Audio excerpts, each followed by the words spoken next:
पिंपरी चिंचवडमध्ये लग्नातील वऱ्हाडींना आईस्क्रीममधून विषबाधा झाल्याचा प्रकार समोर आलाय। रहाटणीमधल्या थोपटे लॉन्समध्ये काल रात्री घटना घडली। संध्याकाळी आईस्क्रीम खाल्ल्यानंतर लहान मुलांना उलट्या होऊ लागल्या। उन्हामुळे हा त्रास झाला असावा असा प्राथमिक अंदाज होता, मात्र काही वेळातच मोठ्यांना सुद्धा उलट्यांचा त्रास झाला, त्यामुळे सगळ्यांनाच रुग्णालयात दाखल करण्यात आलं।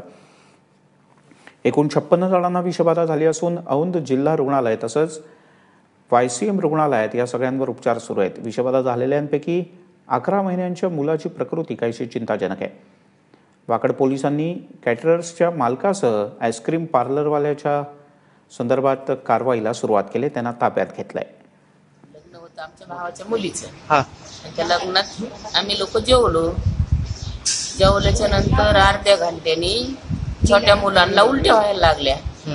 छोट्या मुलांना उलट्या झाल्या तर नंतर मोठ्याला व्हायला लागल्या झाल्या, तर मग म्हणले असं कसं झालं। मग नंतर त्याच्यानंतर इथं आलो आम्ही, आलो तर आम्हाला ऍडमिटच केलं। मग